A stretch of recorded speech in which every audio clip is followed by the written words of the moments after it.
I'm Hotep and welcome back to my channel. Thank you for clicking on this video and it's good to see you back. I've been trying to get more content out lately, so hopefully I can start producing videos without waiting, 6 months to a year in between. Let's hope. Now today I wanted to talk about a subject that I'm really passionate about. Those of you that know me know that I'm very passionate about this. I have to laugh because, if you know, you know. But today's topic is going to be elitism again. Elitism. I think I'm often, vehement in my passion of elitism lately. And of course, our personal experiences bring us to these points. I think, our personal experiences shape us and, I guess show us the way that we most closely resonate with, according to our personality. And today, this isn't just for the younger people, and this is for everybody. And I've just been thinking more people maybe need to be reminded, including myself sometimes, that you do not have to change for anybody. And not only do you not have to change for anybody, you don't owe anybody anything. You don't owe anybody explanations for why you are the way that you are. You don't owe them apologies for being yourself. You don't owe them tolerance. You don't really owe anyone anything. And just to reiterate, with iron fist, you don't have to change for anybody. Of course, lately society has been really draining me. I think we can all relate that sometimes we just get so tired of people. When we find any path around the occult, around any kind of spirituality, any ancient tradition, it's not like some magical fairy descends out of the clouds and says, come with me, you don't have to live regular life anymore. Everything's perfect. That does not happen. You still have to battle the crowds for 45 minutes and get kicked by screaming kids in the line just to buy paper towels. It's, sometimes life is a mess. Sometimes life is messy and not linear at all and very stressful. Sometimes you're just left with no choice but to interact with people and situations that you don't want to be in. And I think a lot of times those situations, especially if they're recurrent and you don't have a choice in the matter or a way to really get away from it, they can really, they can challenge your balance. Your energetic balance, I should say, and your progress. If you're getting drained by various situations and the necessity to, carry out responsibilities and do the whole thing that society makes you do, even though you never wanted or asked for it, it kind of eats up your inner resources until you evolve enough that you can somehow figure out how to keep it from doing that. Listen, I'm not there yet. Gosh, I wish I was. But lately I've been really thinking, wow, ascetinism does change you on an energetic level, even on I personally think even on an auric level, we know this, it's been well discussed. But it's one thing to read about it and to talk and theorize, but it's another to experience it yourself. And that's really been hitting me lately. I personally feel like once you really become determined on the path, it's almost like the universe, or I shouldn't say the universe, people sense something about you. Even if you're not actively putting it out there, maybe you're subconsciously putting it out there, but hell, even if you're contained and you're there to do a specific thing, and it's business, and you're not, it's nothing else. People pick up on things. It's almost like the average human mind knows that there's something off. There's something different. This sheep is not like the others. Maybe it's not a sheep at all. And it's almost like people just want to cause problems for you. They want to harass you. They want to give you shit, pardon my French. And I can almost laugh about it now that I'm not really dealing with it at the moment, but been thinking, wow, the more determined I become and the more elitist I feel, the more difficult this is, and the less patience I have, and the more people seem to somehow just subconsciously pick up on things that make them act in weird ways that cause problems. And I haven't decoded what the hell that even is and why it happens. And I know it's happened to multiple people. It's definitely not just me. But I guess the point is that elitism is fire. It's fire, and you don't just dance with fire without consequences, right? It tends to really transform everything, and there's unintended consequences and unintended interactions around elitism. And it's like, I hate saying the universe, because I'm definitely not into the silly new age crap, like the universe is doing this and the universe is doing that. Sometimes I just think, damn, the universe doesn't care. You have to, the universe just doesn't focus on you and care. But I digress. It's almost like the current or the energy, something tests you, and there's a lot of pushback. It's like you're fighting against inertia almost. There's pushback when you become elitist, when you dance with fire, when you embrace the tradition and the legacy of the dragons. Yes, somebody's been watching House of the Dragon, but bear with me. But I've been thinking, you know what? I'm not gonna apologize for my elitism anymore. I feel like this path really puts forward it's beautiful. Of course, it's beautiful. And it puts forth a beautiful message that many, many, many people resonate with immediately. Just like that, they latch onto it because it's a very intoxicating, enticing essence. So many people are drawn to Satanism, and of course not many people remain in time. Like, time breaks many people. But it's very interesting, I guess. You don't dance with the dragons without consequences. And I just think that on a surface level, it's very, very alluring. But it's been fascinating to watch the psychology of how it interacts with different people, and just putting forth my personal opinion, it's not possible to fully embrace the path without not only dancing with fire, but letting it burn you. You willingly step in for the sake of transformation, evolution, because in the end, once time has claimed everything else, all that's left is your soul, your essence. So it's the most important work that you will ever undertake. I personally feel that there is no Satanism without elitism. There's nothing without it. The surface level, the doors of fume, that's all you reach without that strong character. And lately I've been really just feel passionately about the all or nothing mindset. That famous tweet, all or nothing, 1 or 0. You there's no in between. It is all or nothing. You don't just half-heartedly follow the path and half-heartedly perform magic and occultism. You have to burn for it. And I suppose this was a lot of just personal messages for me, like my personal thoughts on what I've been encountering from Satanism lately. I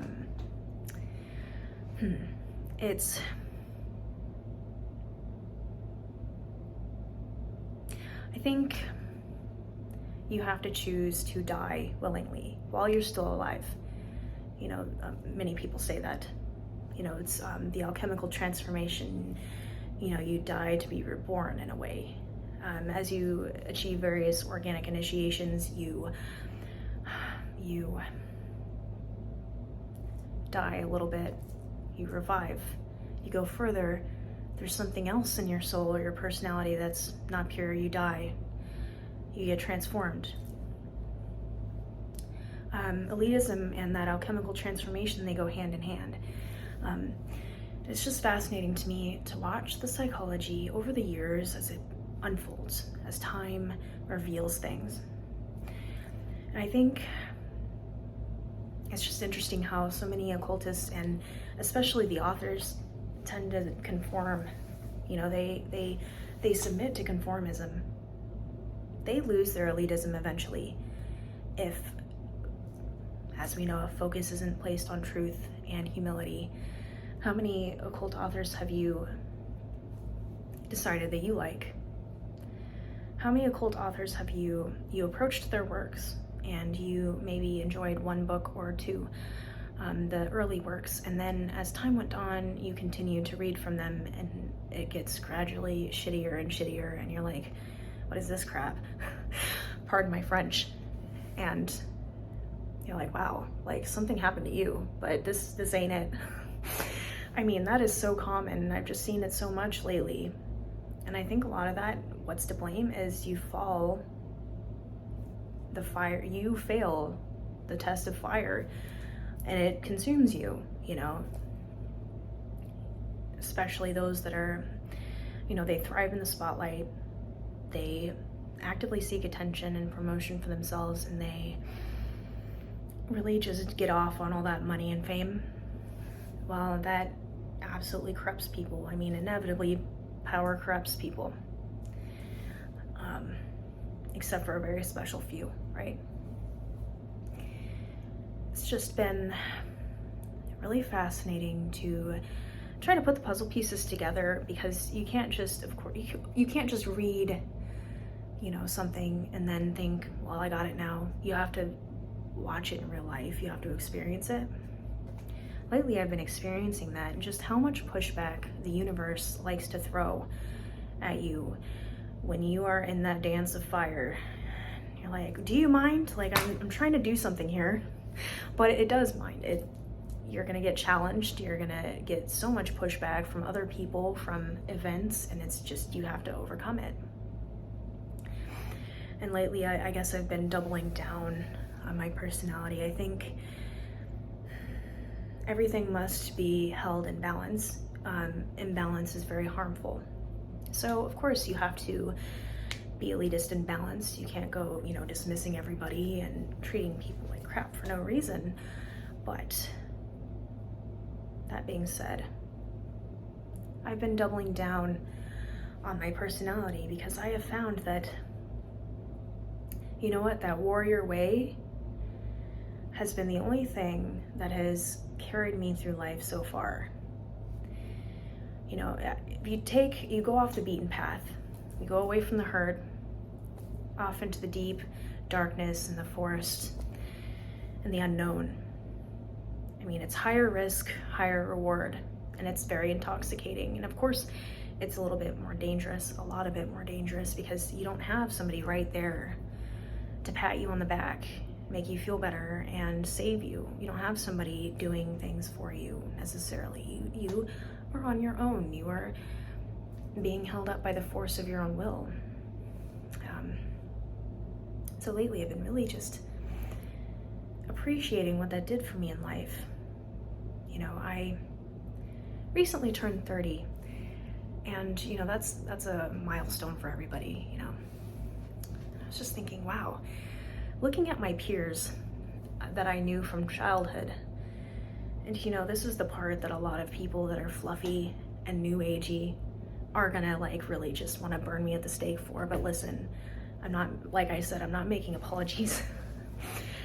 I look at my peers that I used to know and just watching the way that time acted on them, and really pondering how our paths just diverged completely. And if you look at a lot of them, you know, in my case, I look at a lot of them and I'm like thinking, wow, you have giant biological families, you have this and that, you have help here,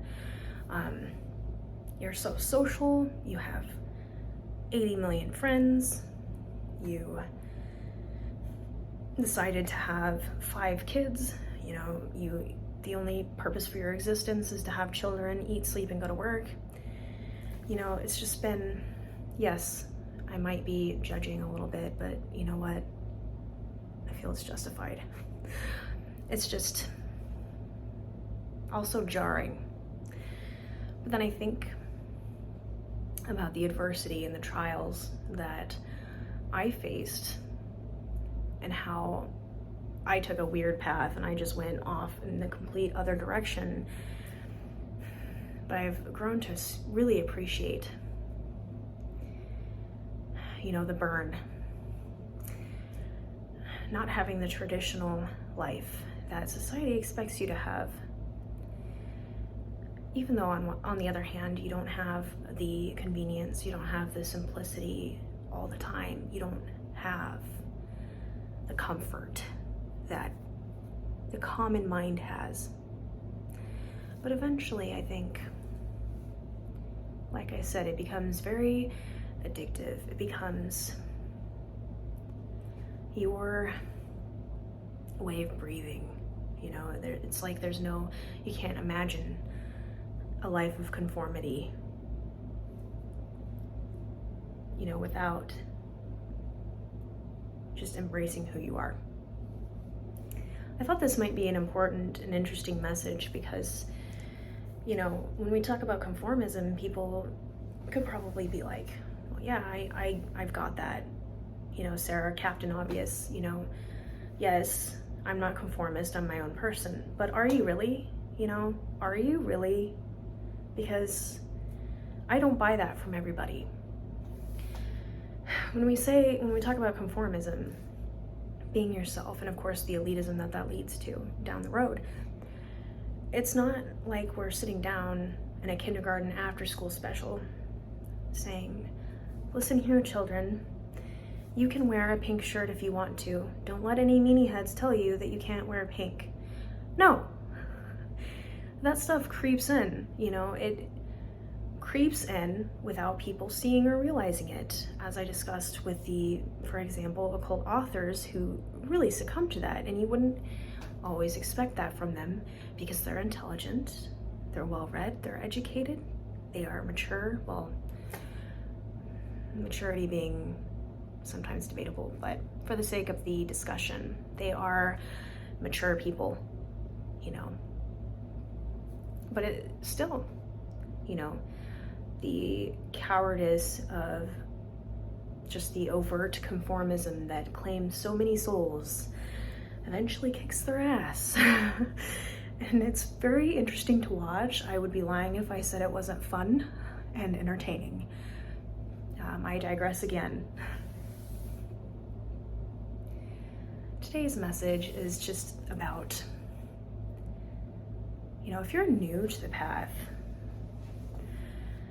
or even if you're not new and you're just watching, don't let anybody tell you how to be. Don't let anybody manipulate you into diluting your own inner fire so that they can feel more comfortable about themselves. Because oftentimes, when people, you know, come forward to criticize you and paint you as a disgusting, vile piece of crap, or a very problematic issue that everybody should have a problem with, when they do that, you know, it's because you're probably hitting on something that they're insecure about, or you're probably knowingly or unknowingly exposing an element of, you know, dishonesty inside of themselves. You know, that's, in my experience, that's most often what's happening. And, you know, as you explore the path, you know, I hope that you, I guess, join me in being unabashedly problematic. Be the whole problem. Obviously, I'm just joking. But definitely don't let society tell you how to be.